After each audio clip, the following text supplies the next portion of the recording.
오늘 초대교회 성도들이 하나님을 찬미하며 온 백성에게 칭송을 받고 주께서 구원받는 사람을 날마다 더하게 하시더라 했습니다. 초대교회는 그런 기쁨의 공동체였습니다. 물론 그게 하루아침에 이루어진 건 아니었죠.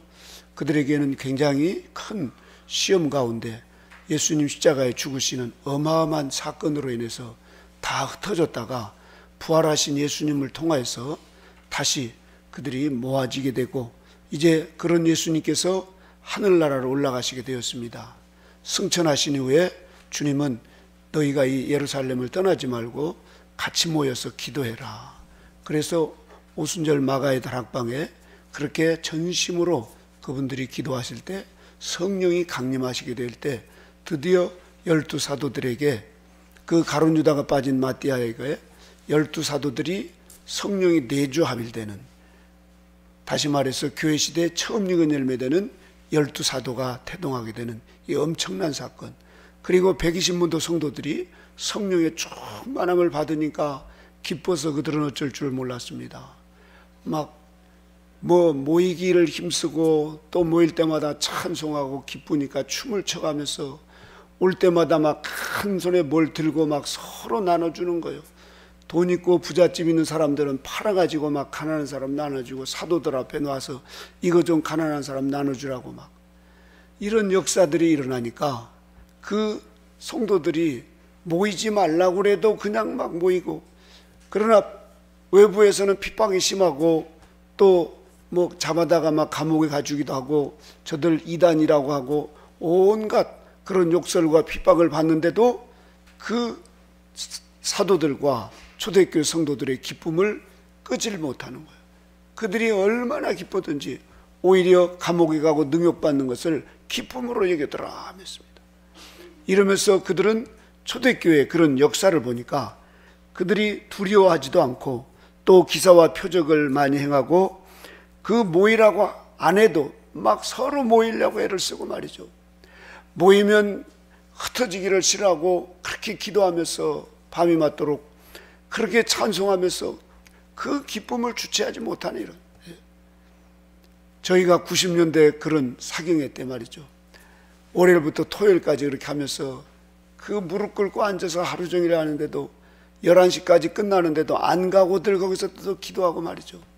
새벽에 서로 먼저 와서 자리를 잡으려고 그러고, 그 끝나니까는 산으로 또 그 지금보다도 10배 20배 어려운 환경 속에서 화장실에 그 변기가 없어가지고 그 바켓을 놓고 거기다가 소변 보고 그게 얼면은 서로 그걸 하려고 말이죠. 이렇게 그 기쁨의 그런 공동체가 과거에 있었습니다. 그러나 지금은 이 얼마나 그때보다도 좋은 환경인데 기쁨은 사라지고 건물은 커지고 사람들이 또 직분도 높아지고 옷도 좋은 옷 입고 말이죠. 이 얼마나 그때보다도 좋은 환경들이 또 편리한 환경이 됐는지 모릅니다. 그런데 그 내면의 기쁨은 점점 사라지고 모이기를 또 싫어하고 또 전도하고 자원해서 말이죠 그렇게, 그리고 또 물건을 서로 가지고 와서 나눠주고 하는 이런 일들은 거의 지금 보기가 어려운 그런 시대를 살아가고 있습니다. 그래서 우리가 오늘 이 기쁨이 사라지는 이때에 초대교회 성도들처럼 믿는 사람이 서로 모여서 기뻐하며 춤추며 물건을 서로 통용하고 그렇게 날마다 모이기를 힘쓰는 이런 복된 이 삶을 저와 여러분들이 본받고 새롭게 우리의 삶이 변화되시는 그런 봄날이 되시기를, 우리의 마음의 양춘계절의 봄날이 되시기를 다시 한번 주님의 이름으로 축복합니다. 영국의 웨스트민스터 거기 가보면 그 요리문답에 이런 말씀이 있습니다. 가장 중요한 말씀이죠. 인간의 주된 목적과 의무는 하나님을 사랑하고 영원히 그를 즐거워하는 것이다. 같이 해볼까요? 인간의 주된 목적과 의무는 하나님을 사랑하고 영원히 그를 즐거워하는 것이다. 이것이 우리 인간의 첫째 계명과 같다는 것입니다. 그래서 누가복음 2장 10절에 가브리엘 천사장이 나타났을 때 내가 온 백성에게 비칠 큰 기쁨의 좋은 소식을 너희에게 전하노라. 다시 말해서 구세주 예수님이 오실 때 이 큰 기쁨 좋은 소식을 너희에게 전한다는 것입니다. 그래서 하나님이시오 사람이신 예수 그리스도가 이 땅에 오신 것은 우리에게 큰 기쁨의 좋은 소식을 주시려고 이 땅에 오셨다는 사실입니다. 그래서 예수님은 이 땅에 계시면서 떠나실 때도 그 자기의 기쁨을 제자들에게 이렇게 말씀하면서 떠나가셨습니다. 요한복음 15장 10절에 11절에 보면 내가 이것을 너희에게 이름은 내 기쁨이 너희 안에 있어 너희 기쁨을 충만하게 하려 함이니라. 할렐루야. 예수님께서 이와 같이 예수님의 그 기쁨을 제자들에게 전해주시면서 이 기쁨이 너희 안에도 충만하게 되기를 원한다는 것입니다.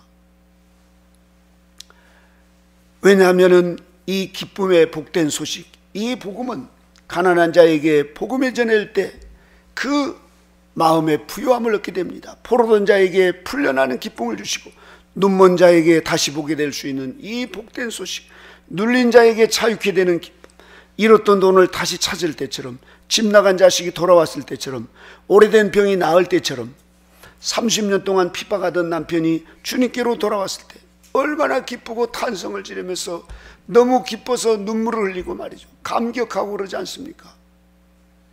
그런 기쁨을 누가 막을 수가 있겠습니까? 우리 기독교만이 참된 기쁨을 줄 수 있는 종교입니다. 그래서 하나님께서 우리의 탄식을 기쁨으로, 그리고 우리의 절망을 춤으로 바꿔 놓으시는 것이 우리 교회와 또 우리 믿는 기독교가 참된 기쁨을 주는 종교라는 사실입니다.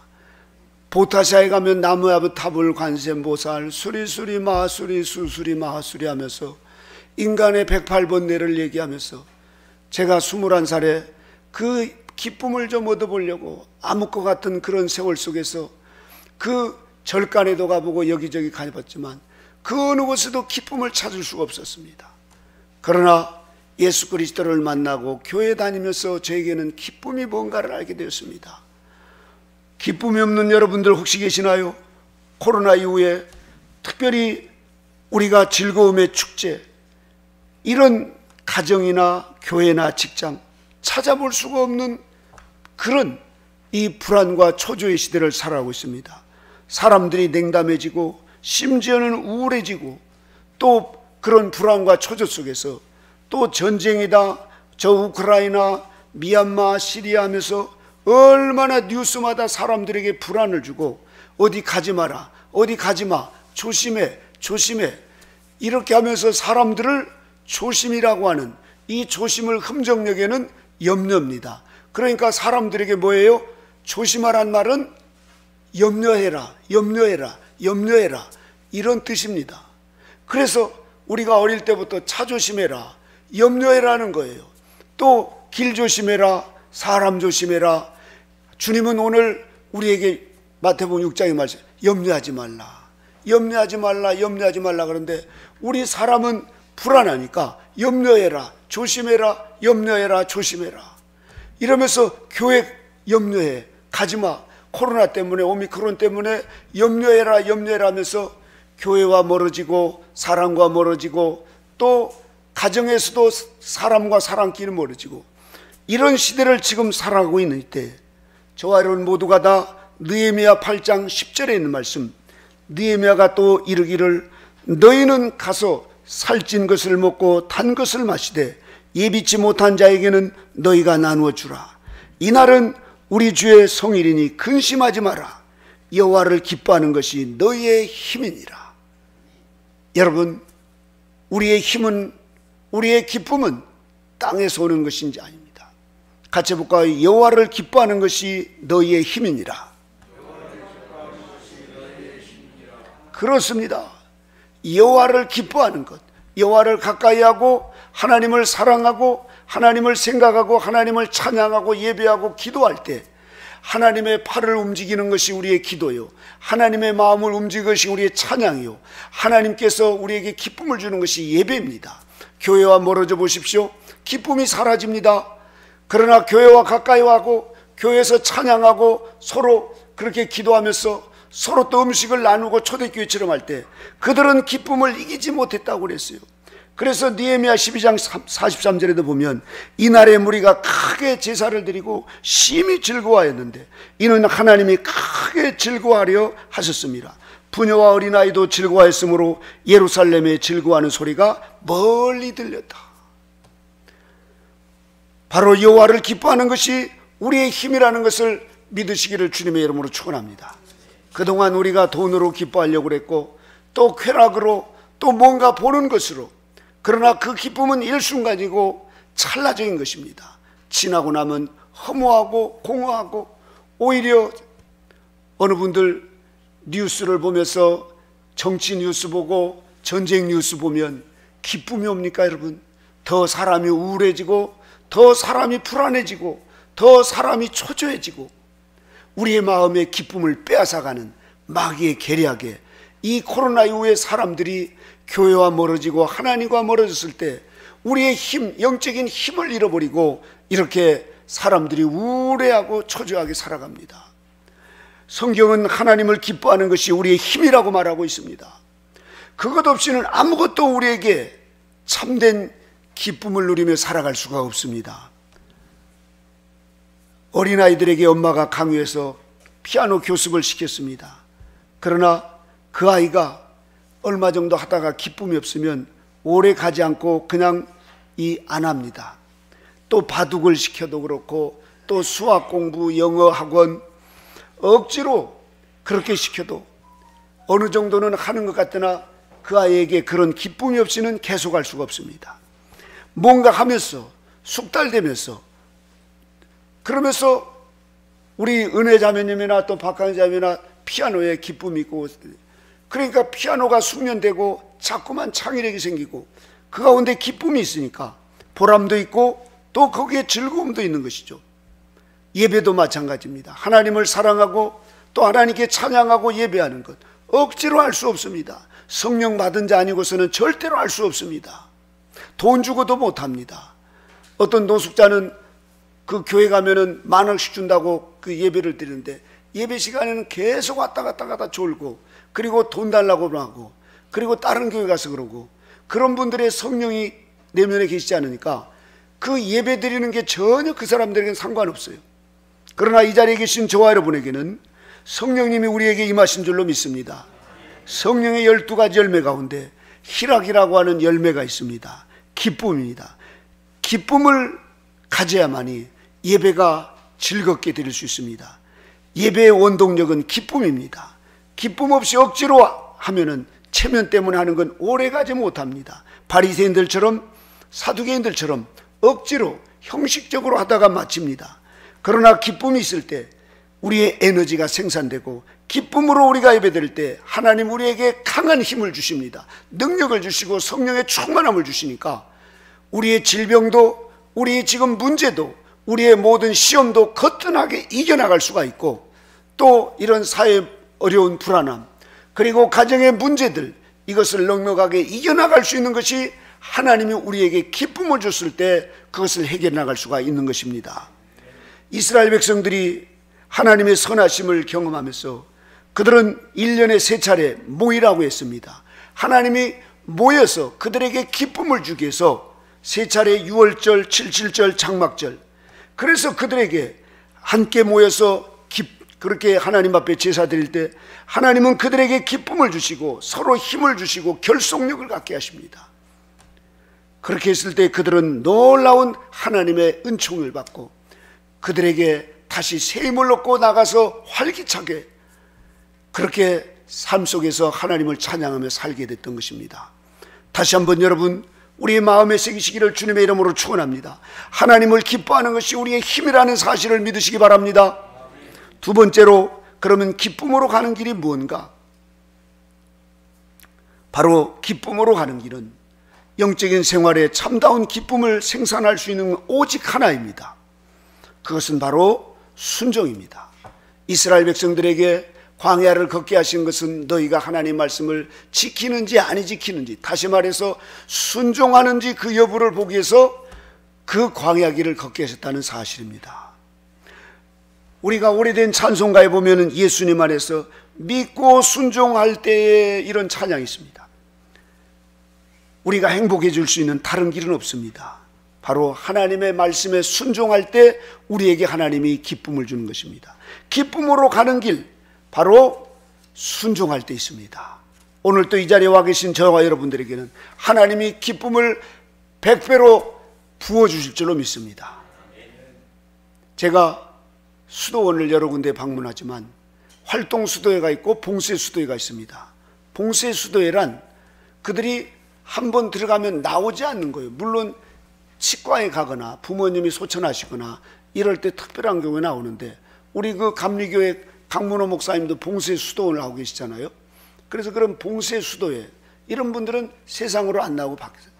그런데 그 까르멜 수도회, 봉쇄 수도회를 갔는데 그 수녀님들과 이렇게 가끔 찾아가서 대화를 하고, 우리 신학생들이나 이런 분들하고 가서 대화를 보면 그분들이 얼마나 밝은지 말이죠. 이 세상 사람들과 같지 않아요. 아니 그 갇혀서 어떻게 그렇게 기쁘게 사냐고 그랬더니, 갇히다니요, 우리는 늘 주님 안에서 사는데. 그러면서 거기서 뭐 오징어 게임도 하고요. 아니 수녀님들이 오징어 게임도 한대요. 오징어 게임. 우리 수도원은 한 번도 안 하고 우리 교회도 안 했는데 오징어 게임도 하고 거기서 윷놀이도 하고 거기서 뭐 배구놀이, 탁구놀이, 밖에 나가고 싶지가 않다는 거예요. 이렇게 그렇게 그분들은 그 수도원 안에서 그렇게 기쁘게 살아갑니다. 하루에 7차례 예배를 드리는데 아우 얼마나 힘들지 않겠냐. 아니 하나님을 우리가 찬美하고 하나님께 가까이며 기도할 때 그때 우리가 기쁨을 얻는데 그게 힘들다니요. 예. 우리는 오직 그 하나님을 찬양하고 예배할 때 기쁨이 있고 그때 우리가 힘을 얻는데, 그러면서 그분들은 새벽 3시 40분에 일어나서 그렇게 첫 예배를 시작하면서 하루를 그렇게 하면서 남은 시간은 노동을 하면서도 입에서 말이죠, 찬송이 떠나질 않아요. 여기 과림리 그 가다가 보면 그 수녀원이 있는데, 또 여기 뭐 도창동에도 있고, 그 수녀님들이 몸빼 바지를 입고 그 밀짚 모자를 쓰고 하루 종일 8시간씩 포도밭에서 그 일을 합니다. 얼마나 일을 드세게 하는지 몰라요. 그런데도 그 포도밭에다가 그 마이크 해놓고 거기에 찬송가를 틀어놔요. 이렇게 수녀님들이 그 찬송을 따라하면서 그렇게 일을 하는데, 그 포도가 극상품 포도들도 찬송을 들으면서 그렇게 포도가 자라니까 얼마나 포도가 맛있는지, 그 포도를 드신 분들은 세상에 이렇게 맛있는 포도가 없네, 코가 근질근질할 정도로 맛있다고 그래요. 이렇게. 그래서 그 포도를 재배하면 목사님 먼저 드세요 그러고 꼭 저한테 먼저 주십니다. 이렇게. 왜냐하면 제가 거기를 자주 가서 뭐 할 일 없어요 그러면 아우 됐어요. 저보다 일을 더 잘하시는 수녀님들이 그렇게 일하면서도 하나님을 가까이 하고 하나님을 찬양하고 예배하고 기도하니까 하나님으로부터 주시는 그 기쁨이 말이죠. 그래서 우리가 이 기쁨은 다른 모든 것을 움직이는 원동력이 됩니다. 그래서 기쁨 없이 억지로 체면으로 하는 것은 오래 갈 수가 없어요. 우리에게 하나님께서 물 붓듯 기름 붓듯 하나님은 우리에게 기쁨을 부어주시기를 원하십니다. 특별히 우울한 이런 시대에 코로나 때문에 사람들이 불안하고 염려하고 걱정하는 이때에 우리 하나님은 우리보다도 더 잘하십니다. 우리 자녀들이 밥 안 먹고 머리가 아프다고 그러고 그리고 끙끙거리고 있어봐요. 그 엄마는 더 걱정해가지고 약을 어떻게 사 먹일까, 병원을 데리고 갈까, 애에게 뭘 좀 끓여서 먹여볼까, 얼마나 전전긍긍하면서 염려하고 걱정하고, 그러다가 애가 이제 빵긋 웃고 깨어나면은 엄마가 더 기뻐요. 엄마가 더 기뻐요. 우리 하나님이 우리가 이렇게 시무룩하게 말이죠. 예, 지금도 얼굴을 지금 환한 분들이 서로 얼굴 한번 보세요. 얼마나 서로 얼굴들을 말이죠, 막 인상을 썼든지 눈이 그렇게 아름답던 눈들이 찌그러져 가지고 말이죠. 아우 요즘에 웃을 일이 있어야죠. 사람들이 이렇게 얘기하는데 우리는 세상 이 유행에 따라서 웃고 슬퍼하고 그게 아니라 저와 여러분은 오직 하나님 아버지로 인하여 기뻐하고 즐거워하는 하나님의 자녀라는 사실을 믿으시기 바랍니다. 그래서 우리가 예수님의 그 행복의 비결, 이것을 위톨 스미스라고 하는 이 스미스 분이 그리스도인의 행복의 비결이 뭔가 이 얘기를 하셨는데, 그 비결의 가장 핵심은 그 책 중에 딱 하나로 요약할 수 있는 것은, 그것은 순종할 때 오는 기쁨이다, 이렇게 말하고 있습니다. 기쁨은 그리스도께 순종할 때 그 기쁨이 그리스도께로부터 온다는 것입니다. 순종 없는 기쁨은 공허한 모조품이라는 거예요. 그래서 순종은 우리의 일상생활에 또 일반 조직 속에서 파고 들어갑니다. 그래서 가정생활에 우리가 지금 잘 기쁨이 없고, 또 교회에 오는 것도 힘들고, 또 우리가 직장생활에서 특별히 더 힘들고 어려운 일입니다. 저와 여러분 모두에게 하나님께서는 하나님의 말씀에 순종할 때, 그때 우리에게 기쁨이 우리 마음에 마치 빛이 들어오듯이 그렇게 하나님의 그 기쁨이 우리의 영혼을 밝게 해준다는 사실입니다. 그래서 우리가 두 번째로 해야 될 일은 바로 그 모든 기쁨의 원천은 하나님께 있고, 내가 하나님의 말씀에 순종할 때 기쁨이 오더라는 사실입니다. 과거에 제가 몸이 아파서 주일날 집에서 혼자 예배를 드린다고 드리면서 교회를 안 갔더니 기쁨이 사라지고 더 우울해지고, 저녁 때가 되니까 사람이 멍하게 말이죠, 아무런 생각도 없이 그런 걸 느끼게 되었어요. 아마 경험들 하셨을 겁니다. 주일은 주님의 날이니까 교회 가서 예배하고 우리 장로님 권사님 만나고 또 서로 말이죠, 인사하고 또 기도하고 찬양하고, 또 끝나고 나면 커피도 나누고 빵도 나누고, 이렇게 또 음식을 나누면서 서로 어떻게 한 주간 지냈냐고. 이럴 때 우리가 어느덧 내 걱정만 가득 심각하게 말이죠, 무거운 짐 나 홀로 다 진 것처럼 그렇게 있다가 서로 커피도 나누고 이러면서 그런 게 스물스물 사라지고, 오후 예배 드리고, 지금 우리가 한 번 예배 드리는 사람은 10% 충전해 가지고 가는 원리와 같습니다. 두 번 예배 드리는 분은 배가 더 하겠죠. 우리는 주일은 주님의 날이니까 주님의 말씀에 순종하면 하나님께서 우리가 원하든 원하지 않든 순종하는 자에게 하나님께서 갑절의 은혜를 부어주신다는 사실입니다. 영적으로 충만하게 되니까 우리에게는 그 기쁨이 충만한, 그래서 기쁨이 배가 돼가지고 그 기쁨을 안고 가정에 돌아가서 일터에 돌아가서 사람들에게도 기쁨을 나눌 수가 있는데, 주일날 하나님의 기쁨은 100인데 우리가 하나도 실천하지 않고 그냥 집에서 있거나 아니면 예배 드리지 않고 이러면 그 100 곱하기 0은 얼마입니까? 0입니다. 0. 아무런 기쁨이 솟아나질 않나요? 그러니 누구에게 기쁨을 주겠어요? 여기를 봐도 짜증, 저기를 봐도 신경질, 저기를 봐도 원망. 왜냐하면 내 안에 아무런 기쁨이 없으니까. 그러나 하나님의 기쁨에 우리가 10을 곱하면 그것이 1000이 됩니다. 어떤 분은 기쁨을 하나님 앞에 온전히 드리기 위해서 우리 몸과 마음을 100을 드리면 100 곱하기 100은 얼마예요? 만이 되는 것입니다. 기쁨이 만땅이 되는 것입니다. 이런 원리와 같다는 사실입니다. 하나님의 기쁨은 언제나 가득 그렇게 하나님께서 은총으로 예비해 놓고 있습니다. 중요한 것은 우리가 순종하느냐, 10% 순종하면 하나님의 그 100에 10% 순종하니까 1000의 기쁨을 얻습니다. 100을 우리가 실천하면 만의 기쁨을 얻습니다. 그러나 하나도 실천하지 않으면 하나님의 기쁨이 100으로 있어도 내게는 하나도 없는 빵이라는 사실입니다. 꽝이라는 사실이에요. 늘 텅 빈 모습으로, 앵꼬가 된 모습으로 어디 가서 사람들에게 누구에게 유익을 주겠습니까? 그 이쁜 딸, 그냥 눈에 넣어도 아프지 않을 딸이 아빠하고 다가왔는데도 짜증나는, 저리 가, 신경질 나게 이러면서 그 부인이 들어가니까 아우 여보 하면서 말이죠, 고목은 소리로 여봉 하는데 아우 비켜, 저리 가, 피곤해 이러면서 전혀, 왜냐하면 내 마음이 번아웃이 됐기 때문에 기쁨이 하나도 없이 사라져버리고, 기쁨이 사라지면 우리 안에 뭐가 있습니까? 돈, 세상 것, 염려와 걱정과 근심들, 온통 이런 것들로만 가득 차기 때문에 그냥 우리 안에는 그 짜증과 원망과 불안밖에 없습니다. 여러분, 선택하십시오. 하나님의 기쁨은 100으로 항상 우리 먹으려 있지만 그냥 저절로 하나님이 부어주신 것이 아니라 우리가 하나님 말씀에 순종하면, 10을 순종하면 하나님의 100 곱하기 10은 1000이 되는 것입니다. 그러나 하나도 드리지 않고 공으로 여전히 그렇게 하면은 우리의 마음엔 여전히 공입니다.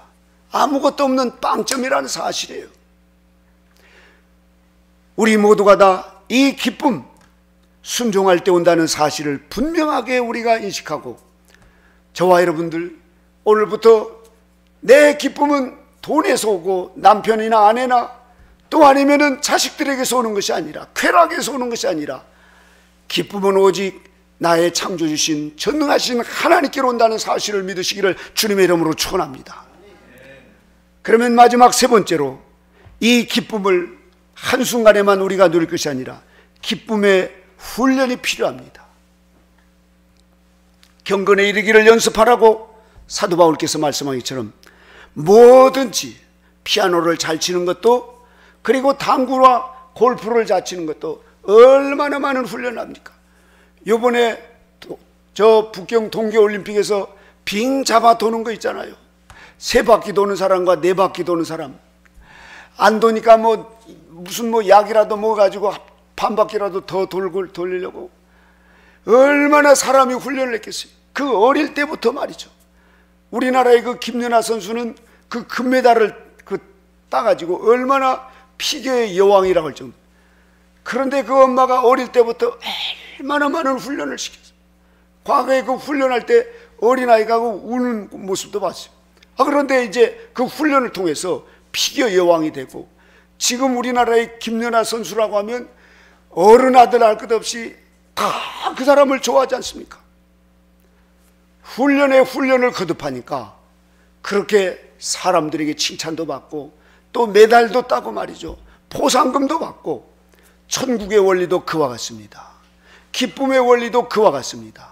산삼을 캐려면 어디를 가야 돼요? 산밭에 가야 돼요. 산삼 있는. 그런데 여기 못 가면 뒷산 같은 데는 하루 종일 찾아봐도 산삼 찾을 수 없습니다. 우리가 배가 고프면 식당을 가듯이 기름이 떨어지면은 주유소로 가잖아요. 우리 윤영구 수사님이. 그러듯이 우리는 이 기쁨을 얻으려면 하나님께로 가야 된다는 사실입니다. 이 훈련을 우리가 자꾸만 해야 돼요. 집에서도 하고 들에서도 하고 가정에서도 할 수 있고 어디서든지 성령이 우리와 함께 하시니까 하실 수 있는데, 신앙이 낮고 여린 사람들은 마치 이스라엘 백성들이 광야를 가는데 앞에 홍해바다가 가려 있고 뒤에 바로 군대가 쫓아오니까 모세를 향해서 원망하고, 네가 우리를 광야에 끌어다가 다 죽이려고 했냐고 그러면서 거기서 막 땅을 치면서 그들이 그렇게 탄식을 합니다. 왜냐하면 신앙이 여리니까. 그런데 하나님께서 홍해바다를 쫙 갈라서 그 홍해바다를 마른 땅까지 지나가게 하시고 뒤쫓아오는 바로 군대를 물속에다 놓고 싹 수장시키니까 미리암이라든가 그 이스라엘 백성들이 홍해야 홍해야 우리는 간다면서 그때 홍해야 노래가 나오기 시작했습니다. 얼마나 기쁘고 즐겁던지 말이죠. 그 원수 같은 저 바로 군대를 싹 쓸어서 허부적거리면서 다 죽고 이스라엘 백성들은 광야로 탁 살아나니까 하나님은 참으로 좋으신 분이라고 그렇게.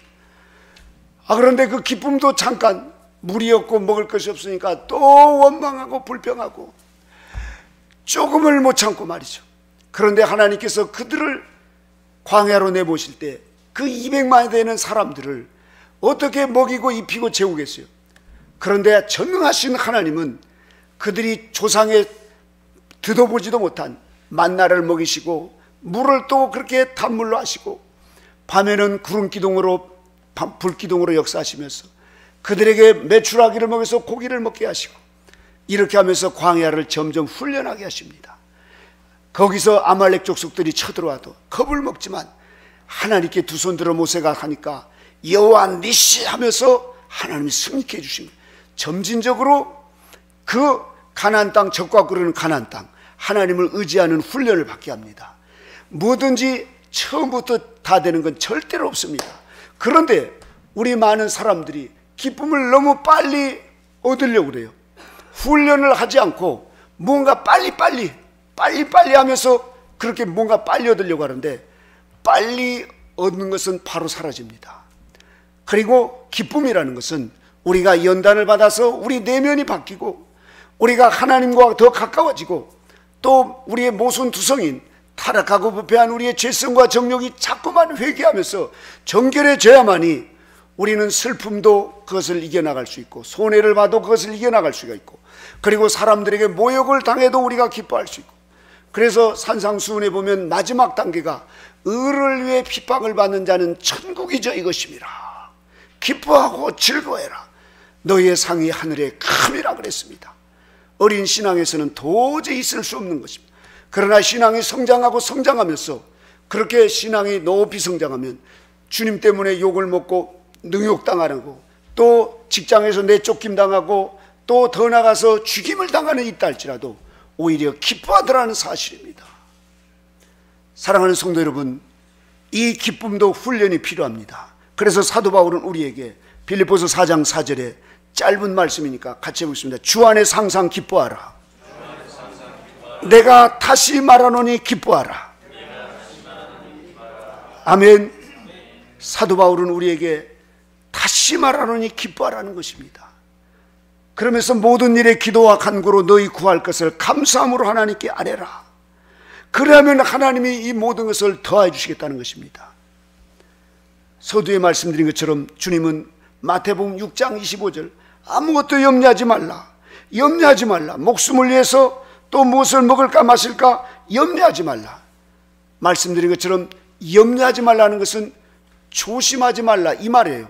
그러면 우리에게 그 어릴 때부터 계속 조심해가지고, 조심이라고 하는 프레임에 꽉 짜여가지고 그렇게 우리가 살아가는데, 차 조심, 길 조심, 하여튼 사람 조심, 조심해가지고 그러다 보니까 우리는 그 조심이라고 하는 그 틀에 늘 수동적인 자세로 돼버렸어요. 그래서 기뻐하기보다도 조심하는 것이 더 염려. 그래서 조심이 뭡니까? 염려예요. 염려부터 더 하는 거예요. 우리가 기뻐할 수 있는데도 불구하고 염려부터 하는 거예요. 제가 과거에 부산에 성경 공부를 가봤는데 비가 오니까 아이가 가다가 그 비가 오는 걸 보고 엄마 비와, 애가 그러는가 그렇게, 비와도 전철 타고 하니까 괜찮아 그러고 했더니 아우 엄마 우산이 없잖아 막 애가 또 그러니까, 이놈아 가만히 있어, 엄마가 다 알아서 할 테니까. 그랬더니 엄마 비가 오는데 어떻게 가만히 있어. 이놈이 애늙이가 돼가지고 콱 쥐어 박더라고. 엄마 애늙은이가 돼가지고 말이죠. 이렇게 엄마가 알아서 하는데 우리가 그러고 있어요. 이렇게 하나님은 우리에게 염려하지 말라고 그랬습니다. 이 말은 조심하지 말라. 조심하지 말라는 것은 우리 엄마 아빠의 얘기예요. 사람의 말이에요. 하나님은 우리에게 조심하지 말라, 염려하지 말라고 하지 않았어요. 오히려 기뻐해라. 염려하고 걱정하고 근심하지 말고 하나님 앞에 선하고 의로우신 하나님께 구하고 두드리라. 기도하는 것은 하나님의 손을 움직이는 것입니다. 그래서 우리가 염려하고 걱정하고 근심하는 그 시간에 오히려 기도하고 찬양하고 하나님을 예배할 때 선하신 그 하나님 우리에게 더하여 주시는 은혜를 베풀어 주신다는 사실입니다. 그런데 우리는 어릴 때부터 계속해서 기뻐할 수 있는 환경에서도 염려하는 거예요. 떡을 먹으면서도 염려하고, 아이고 어떻게, 아이고. 하여튼 우리 어릴 때부터 보면 우리 부모님들이나 어르신들 보면 아이고 누가 한 번 왔다 가면 아이고 차 조심해야지. 이래가지고 얼마나 염려를 갖다 뒤집어 씌워놓은지 모릅니다. 그래서 사람들이 기뻐하질 못해요. 이렇게 잔칫날도 기뻐하지 못해요. 교회 와서도 어린아이들에게 떠들지 말라고 그러면서 우리가 막 타그치고, 그런데 어린아이들이 좋으면 춤추고 찬양하고 그렇게 하면서 기뻐하잖아요. 천국은 저 어린아이와 같이 돼야 된다는 거예요. 그런데 우리는 너무 하나님도 아닌데 우리가 애늙은이처럼 너무너무 염려하고 걱정해요. 코로나 때문에 목사님 이러다 큰일 나요. 아유 큰일 나요 큰일 나요 큰일 나요 하면서 신중하게는 해야 되지만 너무 조심과 염려가 우리 생활 속에, 그래서 코로나 이후에 이제 후유증은 완전히 사람들을 이제 조심 염려로 꽉 짜놔버렸어요. 그래서 우리가 다시 한번 여기서 우리 이 기쁨의 훈련을 하면서 우리가 새로워져야 됩니다. 우리의 시야를 넓히면서 우리가 먼저 웃을 수 있는 훈련이 필요해요. 남편이나 아내나 자식들에게도 웃는 훈련. 그래서 안 되면은, 저도 요 근래 이 설교 준비를 하면서 핸드폰에 보니까 제 얼굴이 나와요. 히 하고 웃었어요.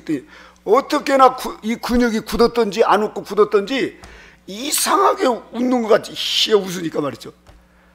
예. 혹시 여러분 집에 들어가서 마스크를 벗고 한번 웃는 모습 한번 보세요. 옛날에는 이빨도 하얗고 그랬는데 어느덧 치아도 누렇게 되고 말이죠. 여기 살이 굳어가지고 웃는 것도 불편하게 되지 않았는지, 우리가 얼마나 이렇게 지금 세상의 마귀에 속고 살아와서 기뻐할 수 있는 환경이 얼마나 많은데도 우리가 천국의 생명력 이름이 기록되고 하나님의 자녀로 살아가는 게 얼마나 기쁜데 말이죠. 이렇게 우리 장로님 권사님 만나서 주일날 이렇게 예배드리고 인사도 안 하고 쏙 가버릴 정도로 말이죠. 우리가 인색해져 가지고 얼마나 사람들이 지금 굳어버렸는지 모릅니다. 험악한 인생을 살아가고 있습니다. 우리 기쁨이 우리 안에서 다시 일어나기를 주님의 이름으로 축원합니다. 웃을 수 있는 이 훈련이 필요해요. 기쁨은 기쁨을 낳습니다. 웃음은 웃음을 낳습니다. 예배와 찬양과 경배를 드릴 때 우리가 비파와 수금과 소금으로 춤추며 찬양하는 그런 다윗과 이스라엘 백성들을 볼 수 있습니다. 그래서 우리 모두가 다 이 하비콕스가 마지막 이런 얘기를 했습니다. 인간에게서 축제와 상상의 기능이 퇴화돼 버렸다. 퇴화돼 버렸습니다. 마치 닭이 날아가는 그 독수리 같았다면 안 나르고 있으니까 날개가 퇴화되듯이 기쁨이 퇴화돼 버렸어요. 오늘날.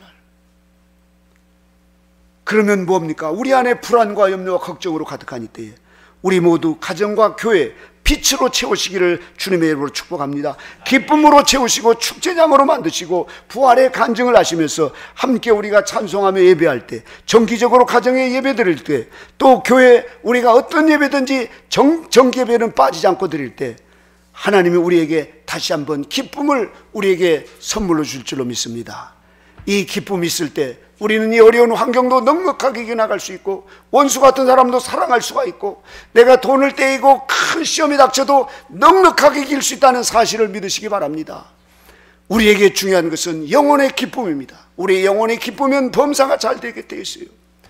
그래서 우리가 먼저 세상 것을 염려하고 걱정하고 쌓아놓으려고 하지 말고 우리의 영혼을 정화시켜서 오늘 이 시간 깨끗이 클리닉을 해서 영혼의 기쁨으로 충만하게 될 때 우리의 가정이 기쁨으로, 직장에서 우리 사회가 더욱 기쁨으로 충만하게 되는 이런 초대교회와 같은 역사가 일어나게 될 줄로 믿습니다. 이러한 주인공이 저와 여러분이 되시기를 주님의 이름으로 축원합니다. 기도하겠습니다. 하나님 아버지 감사합니다. 지금 축제와 기쁨이 퇴화되어가는 이 코로나 이후에 이 엄청난 이 불안의 시대에 숨막힐 정도로 갑갑하고 너무너무 재미가 없고 너무너무 살맛이 없는 이런 시대를 살아가고 있는 이때에 하나님 아버지, 다시 한번 하나님의 말씀 가운데 우리에게 오직 하나님을 기뻐하는 것이 우리의 힘이라고 했습니다. 아버지 하나님이여, 이 말씀을 명심하게 하여 주시옵시고 다시 한번 하나님의 선하시고 기뻐하신 뜻을 우리가 분별하여서 아버지 하나님, 우리가 모든 삶 속에서 그 기쁨을 선택하고 훈련하면서 더 나아가서 아버지 하나님께서 원하시고 기뻐하시는 삶에 순종하는 우리 모두가 되게 하여 주옵소서. 오늘 이 시간도 우리 주의 성령님께서 우리 모두 함께 해주심을 감사드리며 예수님의 이름으로 기도드리옵나이다. 아멘.